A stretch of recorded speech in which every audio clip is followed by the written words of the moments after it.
Assalamualaikum and very good morning. So today will be the final pastry topic for you all. Saya akan cover pie and a bit about basic pastries. Yeah. Okay.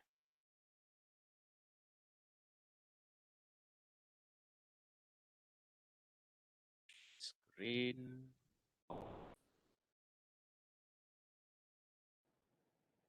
Okay. Boleh nampak slide saya?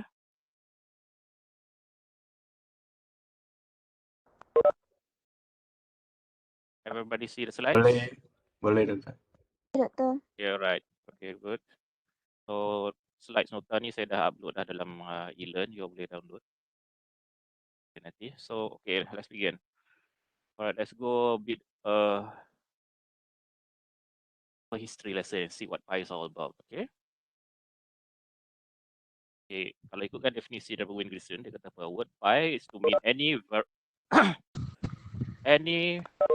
variety of food enclosed in a pastry then baked. Then they have fascinatingly all records. In ancient Greek and Rome, the dough is made using olive oil used to cover and close various ingredients. Okay. Kalau kita tengok kat tingkat kedua, in English the word pie is used to in this way back to at least the 1300, and it is short from the word magpie, a bird that protects a variety of things, just as a bakers do when they assemble ingredients to bake pie. Okay.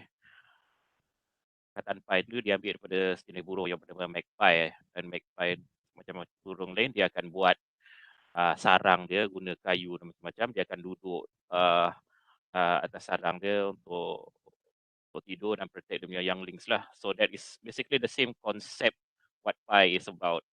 Pie tu analoginya ialah sarang burung tu, dan magpie tu ialah si mak burung yang protect dia punya younglings. Or in this case, the magpie, the bird is represented by the whatever toppings yang you letak, whether it's custard ke, fruit ke, ataupun whatever yang berkaitan. Okay.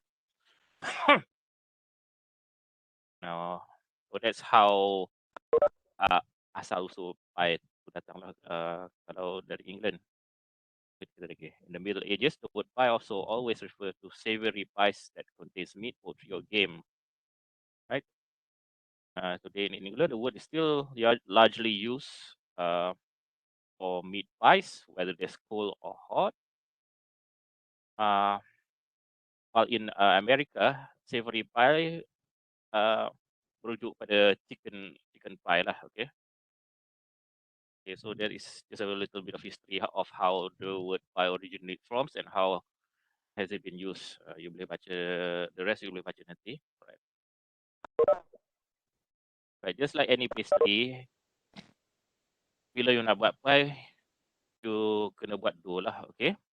For pie dough refers to a mixture, kalau basic ingredient dia kata sini, flour, liquid and fat is categorized by its tenderness, flakiness, crispiness, and the light brown coloring.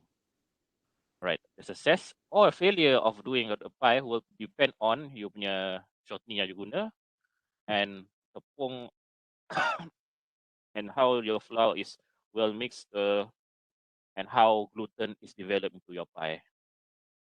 Sama juga dengan benda lain. Ada tepung, dia kata sini apa? Selalunya pasty flour is the best use for pie dough because it has enough gluten to produce desired structure and tenderness, yet low enough to yield a tender product. Okay, kita tak nak dough you terlampau keras sangat lah. Okay.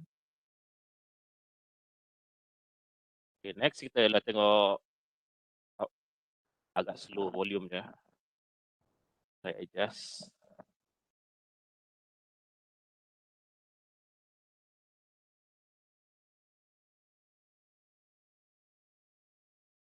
Slow kat mana?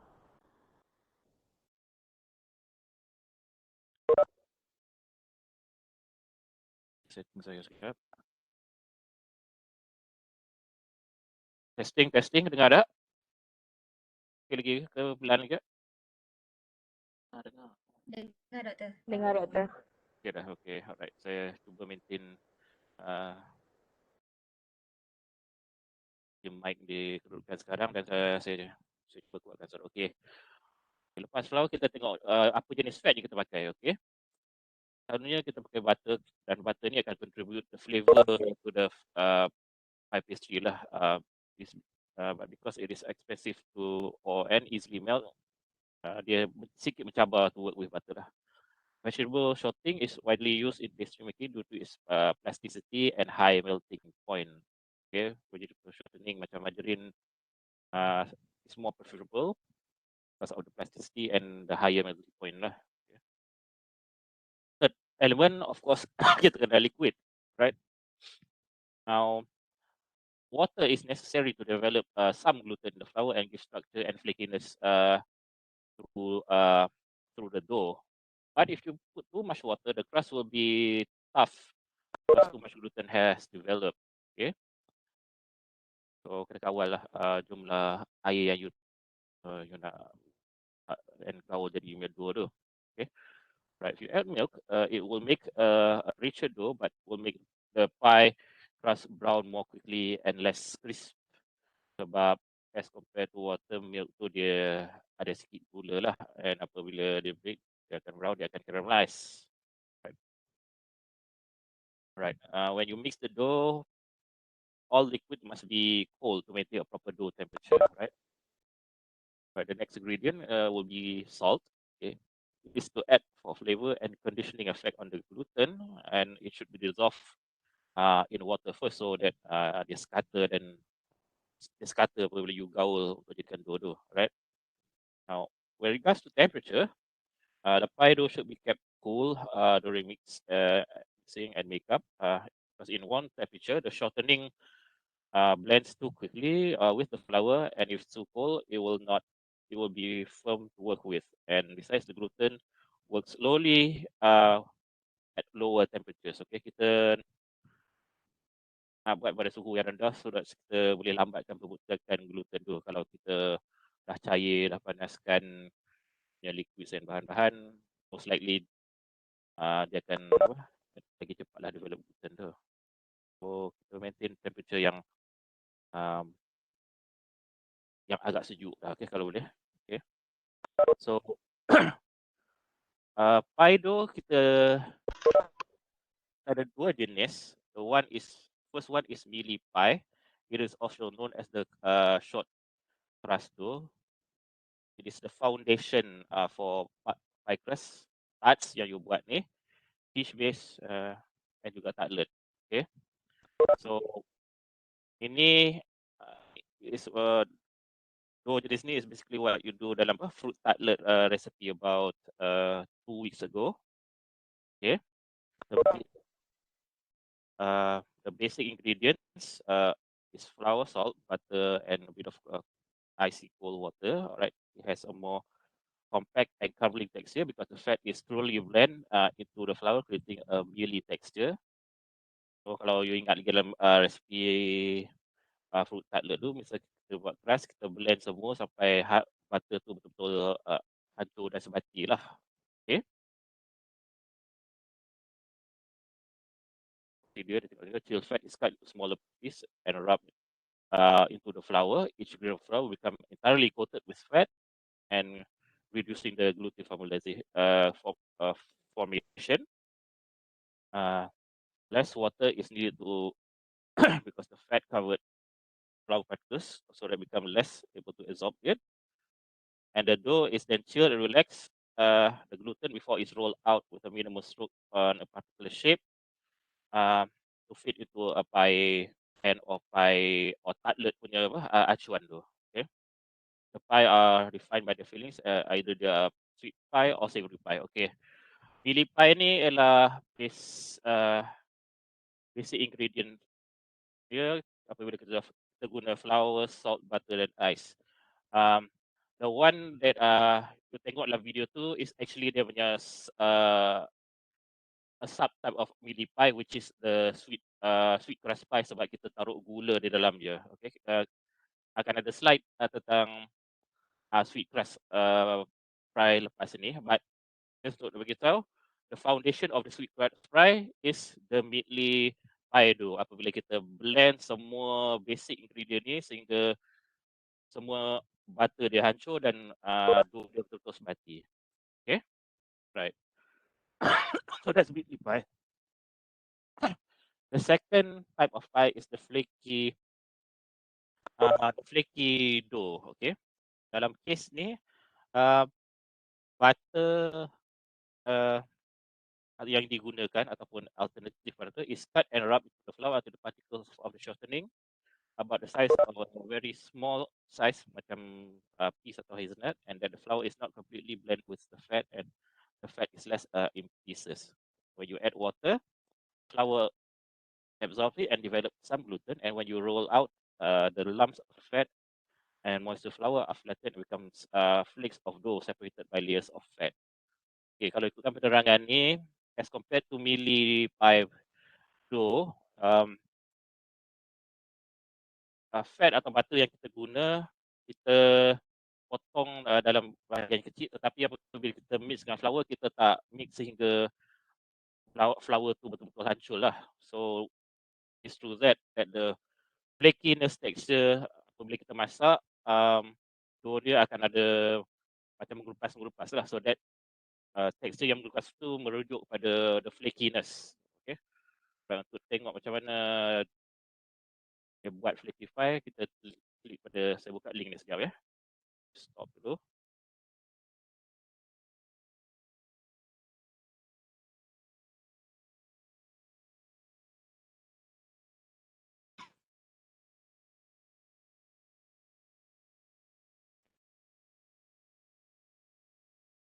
Share.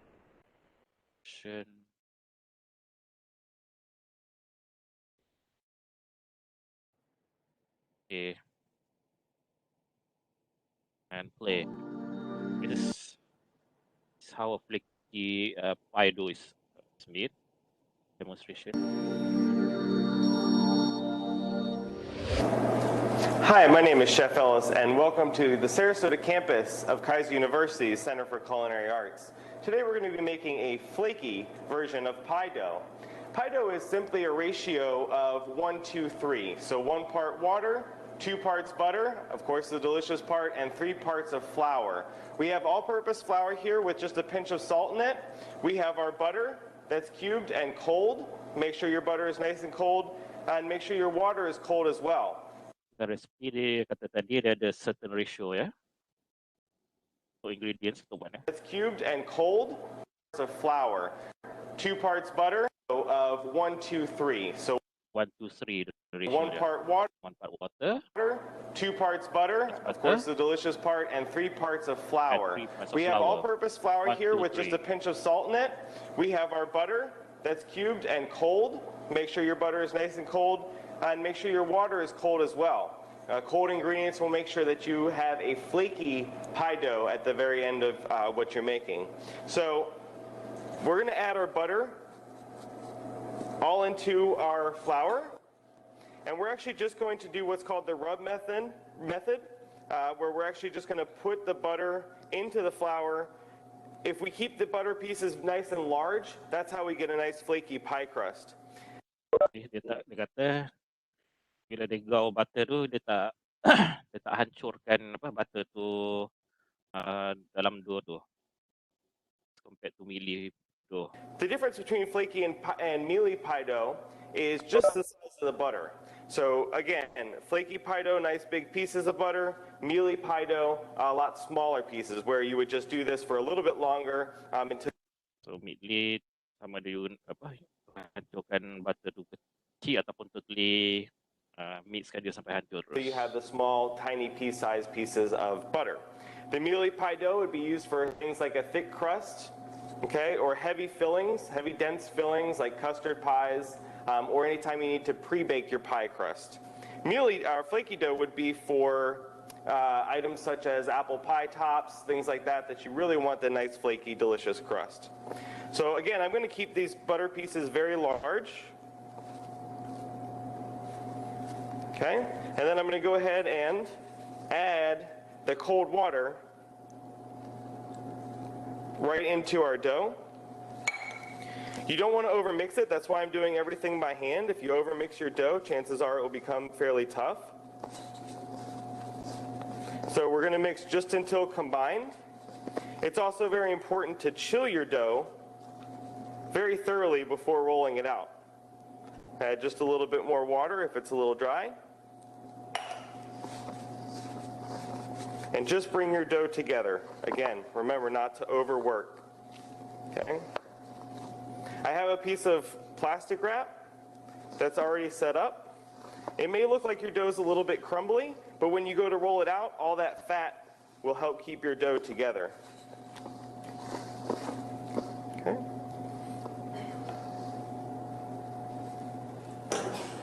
So I'm going to transfer my flaky pie dough to a piece of plastic.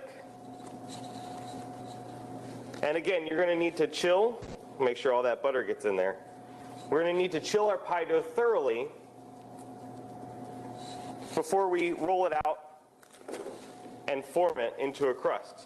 So I'm going to wrap it in plastic, chill the dough for at least an hour. We'll come back and we will show you how to make free-form apple. Okay, so tengok macam mana dia gaul dough dia tadi. Dia tak guna mixer pun. Dia just mix dengan flour dan air. And apabila dia bungkus tadi, dia dah ada apa small pieces tu dah. Dan apabila dia rest and take pieces of dough into form dalam apa pacuan and dia bake, when the crust is formed, dia akan adalah the flakiness texture tu. Okay, so that's how flakiness or the flake pie dough is basically done. Yeah. Okay, kita move on.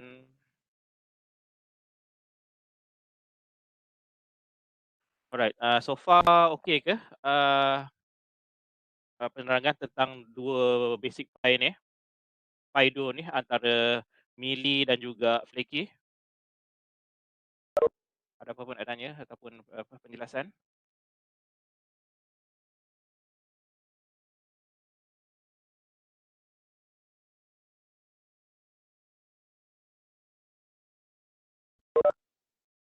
Okay kah so far? Okay, alright.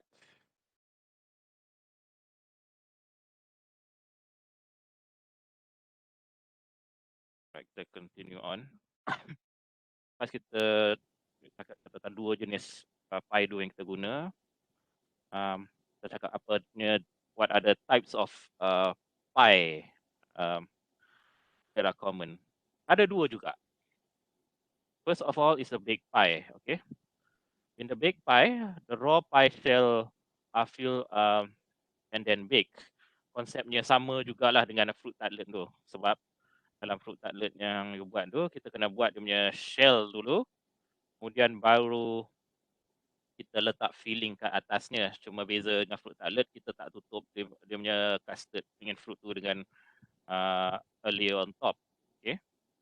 But prinsipnya sama juga dengan baked pie. Alright. So apa pandangan dari segi? Fruit pie contains fruit fillings and usually have a top. Ini saja yang beza dengan tartlet dengan pie yang lain. Dia normal pie dia akan tutup di atas tu dengan top crust and bake semula. Alright.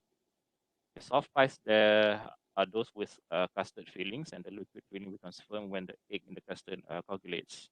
And the second type of pie is the unbaked pie.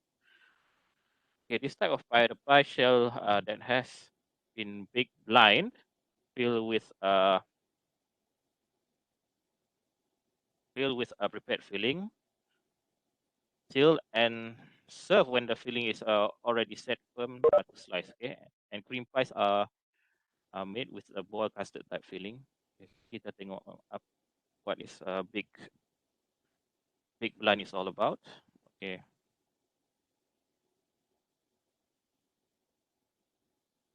Okay, but first of all kita tengok 6 cara untuk ensure a tender flaky crust for your pie. Alright, number 1 is to use solid cold fat because the butter the choice of fat in pastry. despite its low melting points and the need for cooling temperature when doing pastries. Alright. But if you combine with vegetable shortening and butter, it will produce flavor and flakiness. Second way to ensure tenderness is to use low protein flour so that it will less gluten. Add an acid element because by doing adding a little bit of acid, it helps break down the nature of protein flour, thus preventing the gluten from forming. Number 4, avoid using too much water. And number 5, jangan over mix sangat to get the flaky pastry pie texture. Kalau tengokkan video tadi, sekejap je dia gaul. Okay.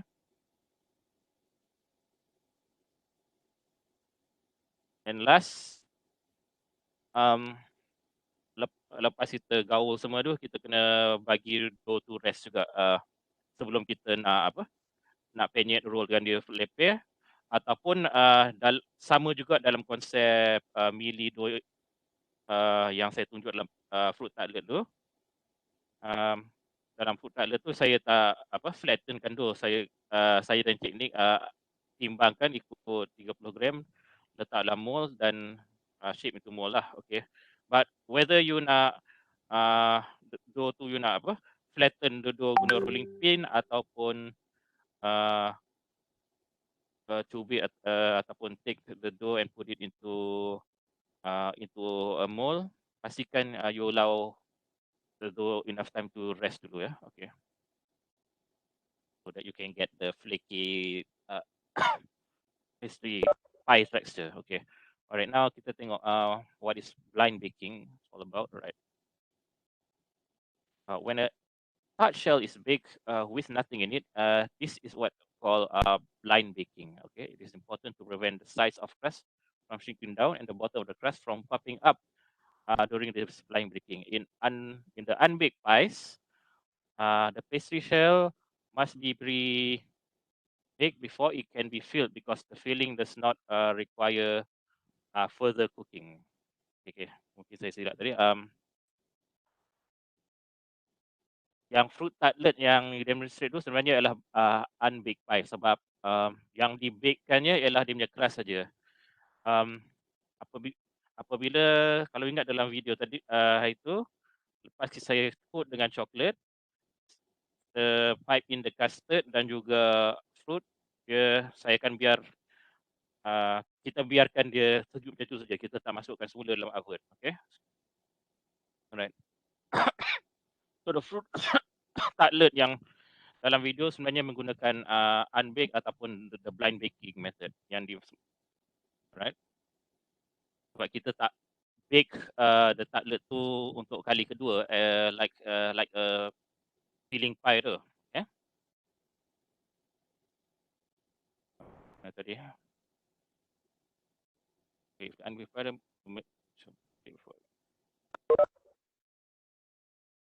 ni keywordsnya. The filling does not required for the cooking. Yang perlu di bake ialah the crust dia saja. Okay. After the tart shell is closed, it can be filled with custard. Okay. And blind baking prevents from soggy bottom of the crust, but to really prevent it from becoming soggy, before you put the custard, ideally you need to coat it something lah. Macam dalam food tartlet, saya coat dengan coklat tu untuk elakkan custard tu menyerap dalam crust become soggy. There are other alternatives. Misalnya you nak letak honey ke, you nak letak caramel layer ke. But whatever it is that you used to coat the shell, whether chocolate ke or anything else, lepas you coat, dia akan mengeras. And only after that, you can add in the custard with cream and fruit and so on. Okay, right. So how I had to do the blind baking. Okay, the bottom of the unbaked tart shell is poked using fork to create holes which allow steam to escape. Kalau you ingat lagi dalam demonstration video tu, sebelum kita bake, kita tutup dulu lubang so that to allow steam to escape from the crust and minimize shrinkage. Okay. Then you can also cover the touch shell with a parchment paper. Yang ni kita pakai. Okay. Pour beans or rice on the parchment paper as weight to prevent crust from puffing up. Okay. Dua step ni kita guna kalau kita nak elak crust kita daripada puff up terlalu banyak. Okay. Right. Now we look what a soggy bottom of a pie is all about. Okay. Soggy bottom is basically dasar pie you terlampau soggy, terlampau banyak moisture yang trap sangat lah. Okay. Can be avoided in several methods. Among them, use a mealy dough for bottom crust. Use a high bottom crust to set quickly. Do not add hot filling to an unbaked unbaked crust. Okay. And seboleh-bolehnya kalau ikutkan resipi fruit tartlet tu, custard yang you dah buat tu kalau boleh elakkan daripada tuang atas you punya pie crust tu cepat-cepat. Kalau boleh biar dia sejuk dulu untuk lessen the risk of being soggy. Okay. Or otherwise you memang kena letak a layer of chocolate or any or an alternative to protect it from absorbing the custard. Use dark metal pie twins, which is soft heats. Okay. And kalau fruit pies, dia kata apa ni? Line the bottom of the pie shell with a thin layer of cake crust, breadcrumbs for pouring the filling. And for underbaked bottoms, you can set on a flat top range for a few minutes. Meaning kalau the crust tu underbake, jangan biar dalam oven, just keluarkan dia, jangan letak atas cooling rack, letak atas pan dia for a few minutes and it will complete the and it will become big. Okay, so these are selalunya yang dipakai 4 ni aja. Yang 2 ni for a specific scenario kalau jadi. Okay. Alright. So mainly dough preparations. Yang saya kata tadi dan macam apa you dah tengok dalam video, is basically mixing the ingredients combined together nanti betul-betul sepati ataupun at least sampai butter particles tu sangat-sangat halus. Kalau you ingat dough-nya dia memang tak ada bonjol-bonjol langsung. Kita make to dough, kita tetap kena presskan dia sebelum kita flatten it or mold it into shape. Dan kalau kita guna that mealy pie dalam membuat pie yang traditional, first of all, lepas kita flatten the pie, kita akan masukkan dalam bekas dia, shape the outer ring dengan bentuk yang kita nak, and then baru kita masuk the topping, the filling inside. Okay.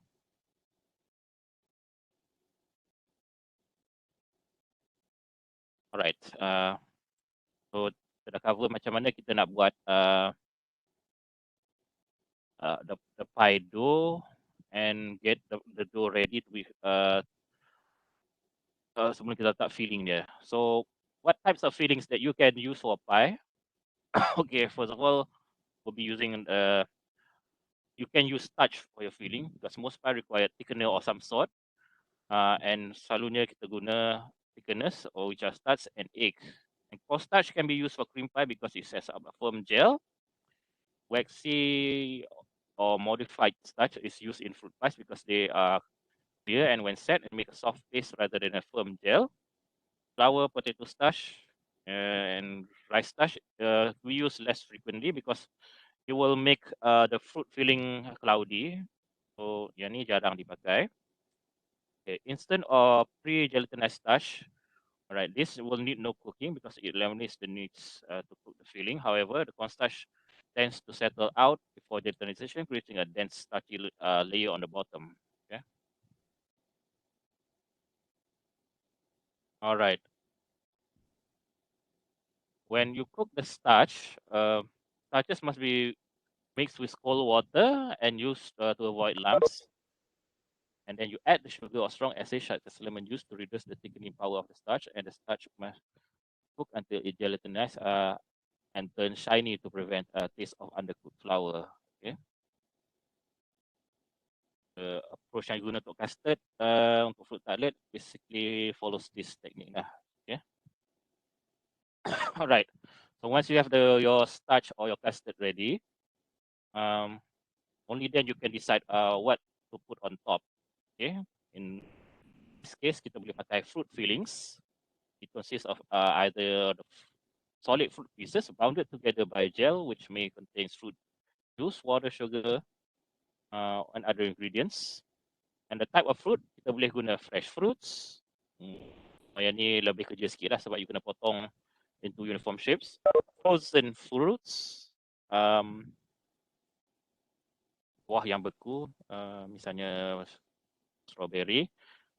Paling mudah, canned atau dried fruits lah sebab dia dah pre-cut and pre-placed inside can or plastic.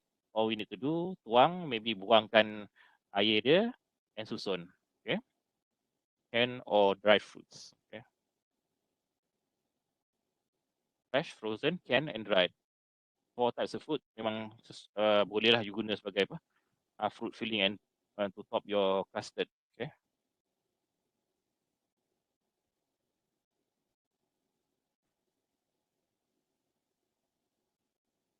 Yang ni rasa saya skip, you boleh baca sendiri on how cook food method and old fashioned method are used. Now saya conclude bahagian pie ni. Or what are the good criteria that you should look out for? Simpulkan kat sini. A good pie should be, number 1, a tender crust, but one that holds together and is not crumbly. Tender crust yang kita akan cari bukannya crumbly, kita cari yang flaky ya. Flaky ialah tekstur yang mengelupas, tetapi mengelupas tu tidak masuk dia apa? Dia crumble, sebab kalau crumble tu kita tekan atau campur sikit dia runtuh terus. Flaky tak. Flaky kita ibaratnya boleh kupas kulit atas, tapi di bawah kulit yang boleh mengelupas tu dia ada firm tekstur kat bawah tu. Right? Okay, number 3, tender bottom crust that is fully baked and not soggy. Crust that hasn't shrunk or pulled away from the pan. Top crust well sealed to bottom crust. Filling of a good flavor for its type and properly seasoned. Filling that is properly cooked and hasn't boiled out the crust. Custard type fillings properly set and not curl or whipping. Okay, so ada 1, 2, 3, 4, 5, 6, 7, ada 8 kriteria that makes a good pie. Okay, alright, so saya dah habis first half which is pie. Sebelum saya proceed pada the final half which is pastry, are there any questions or comments to be given about pie ni?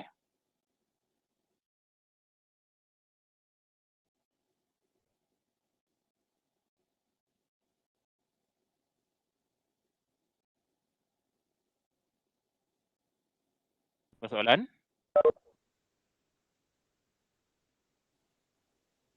Tak ada, doktor. Okay, alright.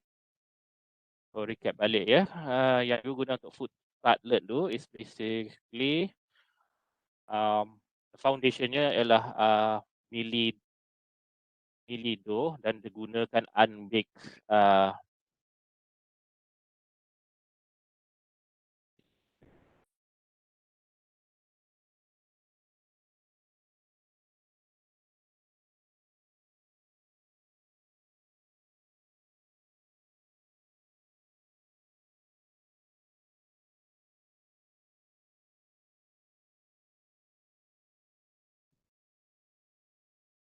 milli dough dan you guna unbaked pie method sebab you hanya bake dia punya crust dan you tak bake dia punya filling. Okay, right.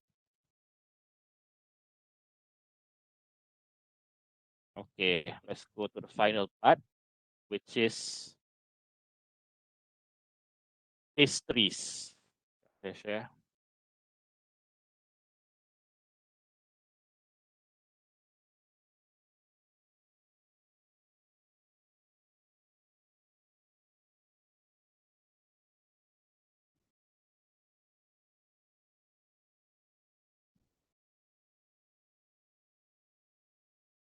share screen. That is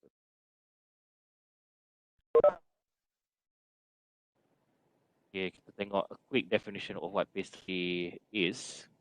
Ini diberi pada first class dulu, tetapi disebabkan elemen yang saya guna untuk pastry ni berbeza, so kita terpaksa ganjakkan tajuk pastry ni ke hujung-hujung sekali. But anyways, tengok apa dia kata. The term pastry comes from the word paste, which means in the case mixing of flour, liquid, and fat. In the baker shop, pastry refers to both various paste dough and to many products made from them. So pastry yang you buat selama ni, definition dia, campuran antara tepung, cecair dan juga fats, lemak. Okay? And it can also refer to various pastes and dough that are made using these three ingredients. So that is a general broad term of what pastry is. Now let's look, go back to the slide and see how berapa types, tak banyak types pastry. Pastry generally ada dua groups, which is non-laminated and laminated. Okay, laminated pastry, non-laminated is basically pastry dough yang tidak berlapis-lapis ataupun tidak berlipat-lipat. Kita just gaul, flatten it, shape it, and masak. Okay, so the two pie doughs here yang kita sentuh awal tadi falls under non-limited type of pastries ya. Okay, so slide lepas ni kita akan tengok sekejap what is sweet dough, choux, and how to classify. Now the second type of pastry is the laminated pastries. Pastries sebenarnya dough-nya, you punya gaul. Yang lepas you gaul, you kena, sebelum you restkan dia, you kena lipatkan dia and sealkan dia and biar dia rest. And lepas dia rest, baru you keluarkan, unfold it and shape it into the desired state. So the foundation for croissant, Danish pilio ialah the puff pastry dough. Okay. From the puff pastry dough yang kita buat tu, kita boleh cabangkan into either croissant, Danish, and phyllo. Okay, it is just a matter of shaping the dough first. Croissant, Danish, and phyllo is basically how you shape your final product and what toppings you use. Okay, all right. So sweet dough pastry is basically considered as the mealy dough, but you include sugar in it. Okay, because the sugar and fat and more fat into it, because these two ingredients act as tenderizing, interfering with the gluten network. Okay, thus create a tender and not flaky structure. Okay, it resembles a sugar cookie dough, which is sweeter and have more crumbly, a slight more crumbly. It is somehow a bit fragile and difficult to handle than mealy dough or flaky dough. Okay, hence biasanya sweet dough yang kita buat ni digunakan untuk crisp cookies and juga fruit tartlets. Okay. Alright. Okay. So mealy, flaky, sweet recover. Now let's look at choux pastry. Alright. Okay. The dough to make choux pastry is called pâté de choux. Texture of the dough is more like a thick paste rather than a dough. And most common pastry made through this choux dough includes cream puff, eclairs, so on, and profiteroles. Okay. Thick fluid paste cannot be forced, so is poured or piped into the baking sheet that are placed on the hot oven. And unlike a puff pastry that is puffed up in volume, this type of pastry relies on choux pastry relies on its high water volume through eggs and water to act as leavening agents and to steam up and push the pastry to form into either a oblong, long shape or round shape for cream puffs. Okay, how is eclair and ni kita ada gambarnya. Okay, the dough can be piped to hot oil and deep fried, and eclair this are always include liquids such as milk, water, fats, eggs, and a little bit of salt. Generally, this is the step that you need to do when preparing a choux paste. Yeah? Start while boiling water, fat, sugar, and salt. Number two, you add in your flour, kacau, and boil the mixture. Okay, the paste is cooked until it is gelatinized. Next, to add in some egg ingredients and continue to mix your batter, whether in a pan or inside a mixing bowl. Okay, once you just batter and cool down, you can pipe the paste on a baking tray, whether it is macam saya terangkan tadi, whether oblong, panjang ataupun round shape, and then bake. And apabila lepas you bake, end product of your choux paste ni, bila you potong ataupun koyakkan, it should be hollow in the center, ya.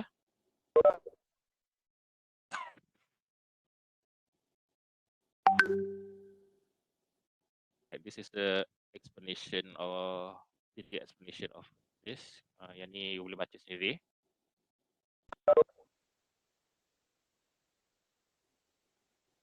Dan apabila lepas you dah hasilkan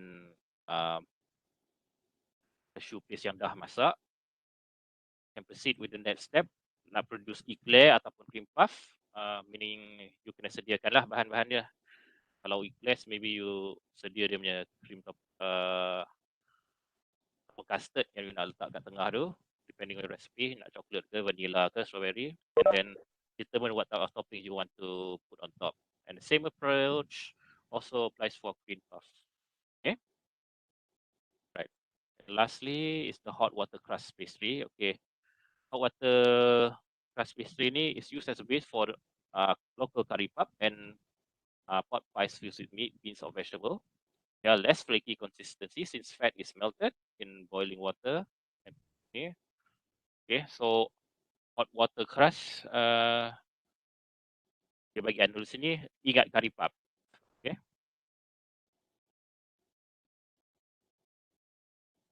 Puff and less flaky, say, alright, tak apalah. Jadi yang paling penting untuk ni, just remember the basic pie dough, the sweet dough, and of course the choux pastry. Okay. Ini you boleh baca for your basic knowledge lah. Okay. Alright, now we go to the final type of pastry, the laminated pastry. Tengok apa dia kat sini. An arrangement of alternating layers of fat flour rolled into a pastry dough. Okay. Ini lepas you gaul, you kena lipat dia seolah-olah macam you lipat baju. Okay. Bagaimana prosesnya, saya tengok dalam video sekejap lagi. Right. During baking, the fat melts and leave empty spaces of steam to lift the layer of the flour, resulting in a flaky pastry. And all those involve this step, which is preparing a flake pie dough, or known as the trompe. Enclose fat inside the dough. Yang paling penting yang ni, the folding and layering. Okay. Alright, solid fats and the plasticity. Ideally, when you use shortening, it is used as a fat to be close to the dough base. Because if the fat is too soft, it can ooze out of the dough, or the dough will absorb it and prevent any layering to occur. Okay, sebenarnya janganlah guna mentega atau margarine yang terlalu lembut ataupun dah cair, right? Sebab dia akan ooze out. Solid vegetable shortening, margarine, and other shortenings tend to be used better because they are easily molded, has a higher melting point, and do not get hard when they're refrigerated. Okay, fats with high plasticity are shortening, and they are more flexible, soft, and workable over a wide range of temperature. butter if you use butter, it will contribute to best flavor, but does not leave greasy firms on the tongue, but hard to work in warm temperatures because it has a low melting point.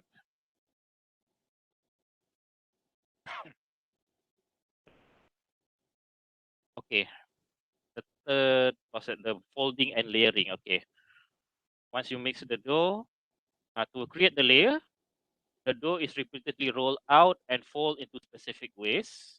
Okay, macam lipat baju ataupun lipat kain panjang lah, kain batik ke, lipat selimut ke. You bayangkan tu. Okay. The sequence of rolling out dough and folding is known as turn. However, enclosing the fat into the base dough is not counted as a turn. Right. The two types of folding is three-fold or the letter fold. Okay. In which the dough is rolled into a triangular and fold like a letter in third. You juga boleh fold you punya dough ni guna book fold or four fold technique. Okay.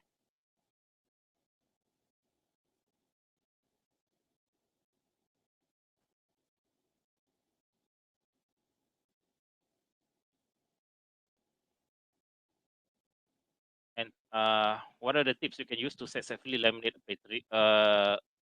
laminated pastries? Okay.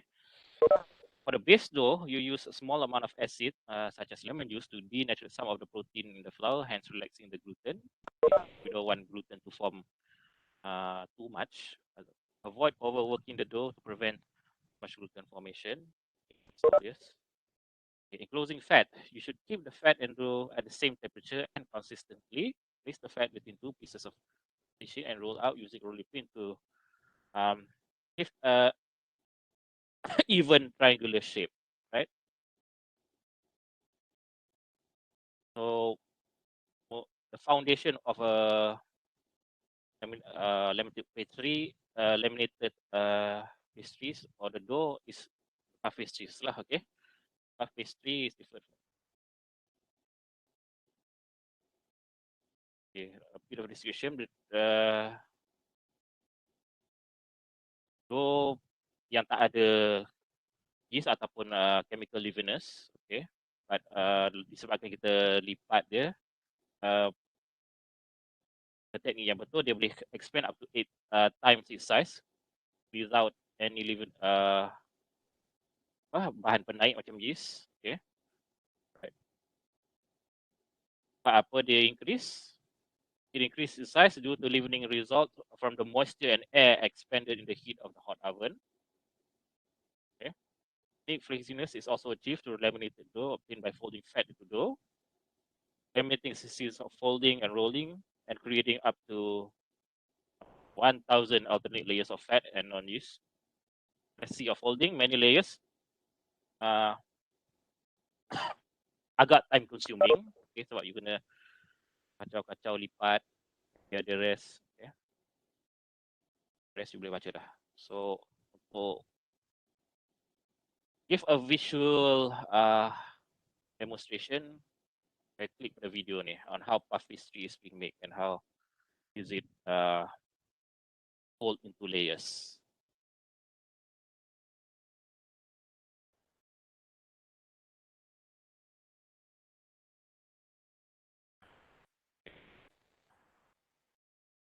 Okay.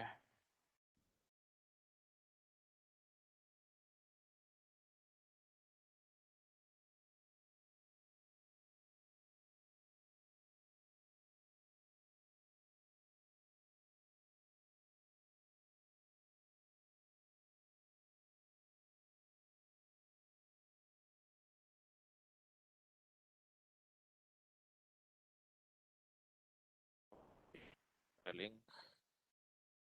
Right. Let's see the demonstration of how puff pastry dough is being made. And flaky and makes for such decadent baked goods, whether they be savory or sweet.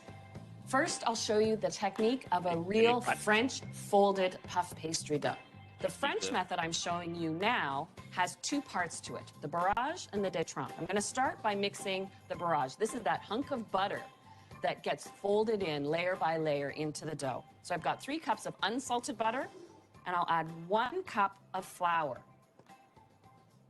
This makes this butter layer easier to handle as you start rolling it and folding it. It may be a shocking amount of butter, but it is puff pastry for a lot of recipes. There we go. So this butter really doesn't change much in consistency, but because it's so soft, we have to chill it down so that we can handle it and work it into the dough. Now you need to let this chill until it's almost firm. So chill it for a couple of hours. Now for part 2 of the French puff pastry, and that is the de trempe. This is the body of the dough. So I start with 4 cups of all-purpose flour. And then a cup of cool water. And just a touch of sugar, 1 tablespoon. 2 teaspoons of salt. Then an important ingredient is a tablespoon of lemon juice. And now I'm switching to a dough hook because we really want to knead the dough. Now I can add the last element. Not as much butter as the barrage, of course, but half a cup plus an extra tablespoon at just about room temperature. And it takes about 4 minutes to really knead the dough.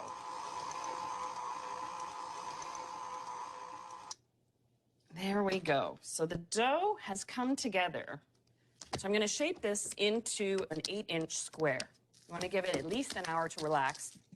So I've got one already chilled.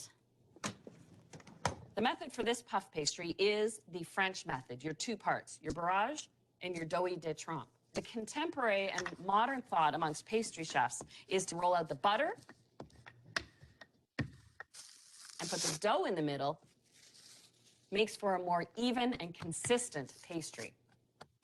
So now I'm going to roll it lengthwise, about 20. French method, dia kata dia kena dua lapisan dough lah to get a better texture. But kalau you nak buat satu saja dough pun masih lagi acceptable, cuma dia tak akan hasilkan dia punya puff up effect yang lebih yang kurang lah as compared to French method yang Miss Lee tunjuk. Okay. 20 inches across. And this is the first fold. Focus pada the folding process ni yang dibuat. This is why you need the big rolling pin with the handles on the outside.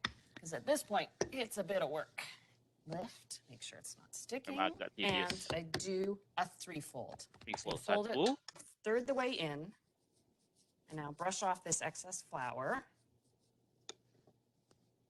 And like so. So that's 1 fold down. You can usually get up to 2 folds each folding session without overworking the glutens. Flatten like sekali. So dust off the flour and the same 3-fold. I've exercised the dough enough that it needs to relax. You have to give the puff pastry at least 2 hours in between the rolls and folds for the butter to set. So back in the fridge it goes. It's really a simple case of repetition. And then repeat lagi process. Now you'll need to repeat this double roll and fold step once more, followed by a single roll and fold. But be sure you let the dough rest in the fridge for at least 2 hours in between. And this is a puff pastry ready to roll and use after it's had its 2 hours to rest and relax. But just to show you, so you can see, this is why it's worth the effort. Those beautiful thin layers of flour and butter ready to bake up and be flaky. All right, so that is how it's been done. Perhatikan dalam video tadi lipat sekali, second layer two folds or 3 folds, and then you kena flatten dia kali kedua, and then lipat lagi sekali, and then restkan dia for at least 2 hours. The more you repeat the process of folding and flattening, and then bagi dia rest up to 2-3 rounds, the more cantik lah the dough will form and it will expand in size. Okay, kalau you buat setakat sekali dua, it will still puff up, tapi it will not puff up that much lah as compared to if you repeat it 2 or 3 more times. Okay, but that's the principle of how it's being rolled up and fold up and rest, and then repeat the process until you get the desired dough you want. Okay. Okay. So from that dough you produce,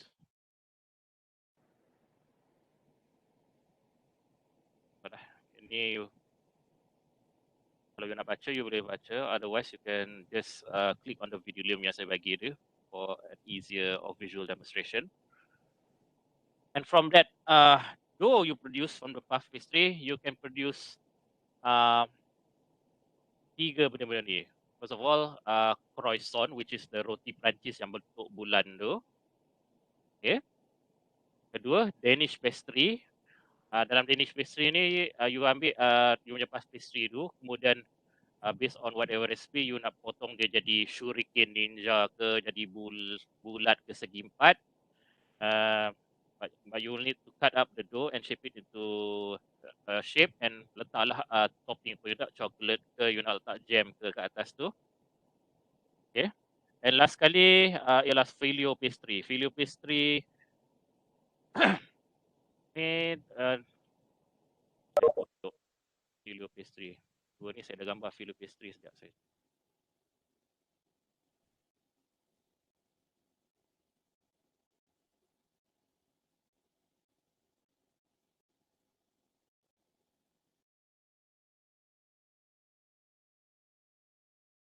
Filio pastry contoh dia macam ni lah.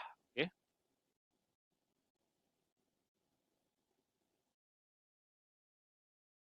Dia ada dia punya flakiness tu daripada luar hingga ke dalam. Okay. Tapi dia punya konsep tetap sama dengan dengan cara you buat puff pastry tu. Cuma dia akan ada teknik lah, so that you can produce this type of flaky curry puff like ni. Another example will be baklava. Kalau you tengok gambar baklava, dia ada topping kat tengah, tapi kat tepi-tepi dia flaky dan macam macam lapisan tisu kat dalam dia. Okay, so you can search on Google. This are basically how phyllo pastries looks like. Okay.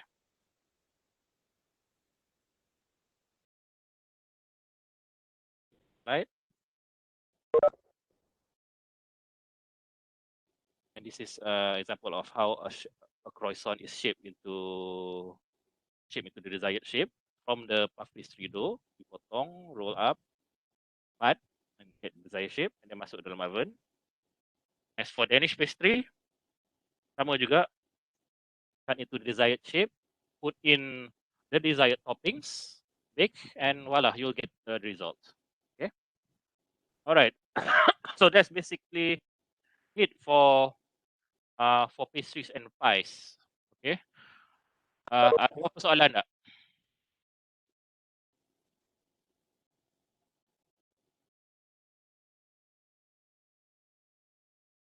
Anything to ask or requires explanation?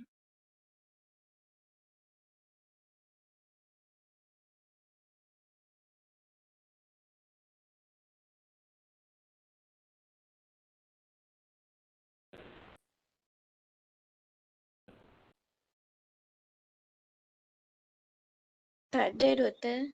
Okay, alright. So just to recap, pastry is basically any paste or product that is made from flour. Basic definition.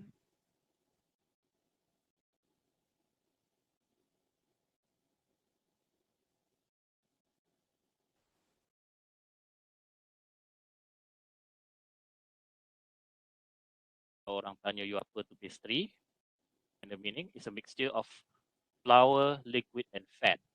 Okay, and from this flour, liquid, and fat, you will form dough and can be adopted and adapted into many other products from this tree. Okay, and types of pastry ada dua tadi. Is the laminated and non-laminated. Okay.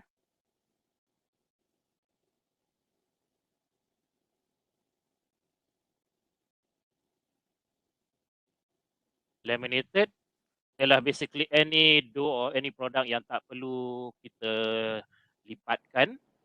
Dan limited products macam you tengok puff pastry tadi ialah dough yang you kena lipat and apa lipat and ratakan banyak kali and biar dia rest. Okay. So two types of pastry ingat, non-limited and laminated types of pastries. Okay. Alright. So and pies biasanya tergolong pada non-laminated sebab kita just make the crust and dough one time and then bake bake the crust and then put in the filling. Okay. Right. Now, sebelum saya end the class, saya nak buat a few announcement. Ya.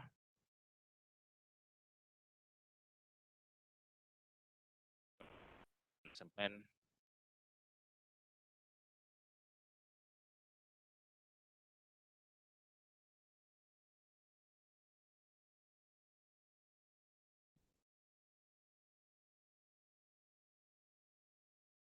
so kita this week dah cover dah the final topic which is pie and pastries.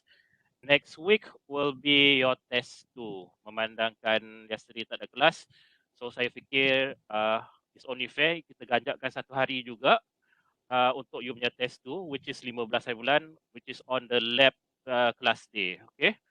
Take note kita akan ambil test 2 pada hari Selasa. Test will be about 1 hour. Saya bagi extra leeway 15 minit kalau ada apa-apa masalah internet ke tak boleh login ke. Okay. Take note ya, next week hari 15 hari bulan will be your test 2. We'll be covering all the topics yang saya cover sejak daripada principle of baking, cakes, breads dan juga pies. Okay. Alright, your industrial talk saya dah confirmkan dengan speaker, it will be on the 21st June, hari Isnin, dalam waktu kelas teori daripada pukul 8 hingga pukul 10 ya. And the individu yang saya jemput ni ialah catering officer, Cikgu Syairi yang bertugas di Hospital Tuanku Nur Zahirah, and he will give you a bit of exposure of how food preparation is done on the hospital. Alright. Okay, so take note ya semua. Kita ambil test next week hari Selasa, test 2 via e-learning. Okay. Make sure you log in a bit early. Dalam 8.45, 8.50. And saya akan bagi you all the password to access the test. And at 9 sharp, you can begin the test. Akan ada dua section, tapi saya akan shufflekan question tu. Ada objektif dan juga short answer. Alright? Okay. So far clear ke? Ya, Doktor. Right, okay. Take note ya semua for the next 2 weeks. As for the lab and test, nanti saya dan Cik Jam menantikan the next announcement by the faculty. Once we have clear and confirm information, baru kita boleh inform kat you all bila kita boleh buat you all punya practical exam. Alright. But for the next 2 weeks, ini agenda kita. Kita akan buat test pada hari Selasa 9 hingga 10.15 pagi using e-learn. And pada minggu ke-13, 21 hari bulan, kita akan adakan industrial talks untuk dedahkan you all on how food preparation is done in a hospital setting. Okay? Alright. Good? Okay. And also quick reminder for last week lab report, pastikan you hantar selewat-lewatnya hari Sabtu ni sebelum 12:30 malam. Okay? Link saya dah sediakan dalam e-learn. Make sure you do the report and submit in there. Okay? Alright. Sebelum kita wrap up the class, are there any concerns or matters you want to raise up? Matters of concern or anything to ask?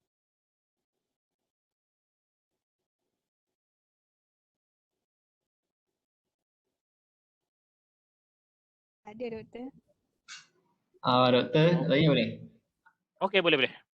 Yang practical test tu, Doktor cadang dah buat macam mana? Bolehnya saya dan Cik Ijan nak bagi you all buat ni face to face sebab kita nak tengok you all you punya teknik and you punya end products. But if worst comes to worst, tak boleh balik juga ataupun tempoh kuarantinnya terlalu lama mungkin minggu ke-18, 20 baru boleh masuk, most likely saya dengan Cik Ijan terpaksa resort to non face to face method lah. One possibility saya dengan Cik Ijan fikir is kita akan bagi each of you product this, you kena masak and hasilkan a video demonstration of how you produce the product berdasarkan apa you belajar dalam lab. Jangan risau, kita tak akan bagi produk yang you tak belajar atau buat dalam lab. And then show the record it in video and then send to us lah. So that is just one possibility. But kalau kita terpaksa buat non face to face, most likely is going to be in the form of a recorded video and maybe support with a brief reporting lah, kalau macam tu. Okay. I see. Kita doakan you all boleh balik so that we can do the face to face test. Okay. But kita cuma boleh doa dan tawakal. But if the worst case scenario happens, insyaAllah saya dan Cik Ijan akan give you all full briefing of instructions and we will give enough time for everyone to do the preparation. Kalau kena beli barang, pergi beli barang and record it, and we will give reasonable deadlines for you to submit. Okay? Boleh sampai tadi? Haziq ke nama dia? For sure, Doktor. Ya, itu sikit banyak apa yang saya boleh jawab lah at this point of time. Okay?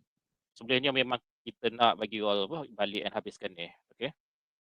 We pray that you boleh balik. But kalau Auzubillah PKP dipanjangkan ataupun proses kuarantin dirumitkan, most likely kita terpaksa resort cara kedua yang saya cerita tadi dulu lah. Okay? We all pray for the best, okay? Alright. Ada apa lagi soalan?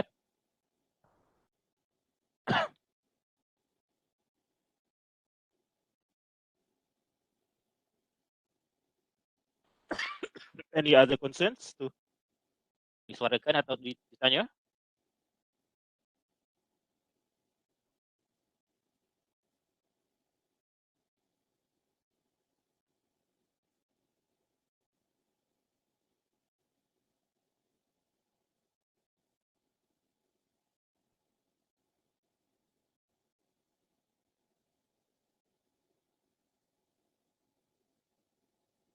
Ada dah kot doktor. Ada dah. Okay. Alright. So guna this 7 days ni untuk ulang kaji balik topik yang telah kita pelajari dalam tempoh 4 minggu belakangan ni. And next week hari Selasa kita ambil test tu ya. Alright. And then after that kita akan following week kita akan ada industrial talk. Okay. Alright. And kalau tak ada apa-apa, kita end the class with Astaghfirullah and Surah Al-As.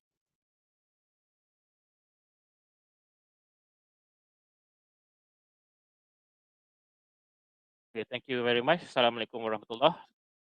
Have a good day and stay safe, everyone. Yeah. Thank you, Waalaikumsalam. doctor. Stay safe, doctor. Thank you, doktor. Okay. All right. Thank you, dokter. Thank you, doctor.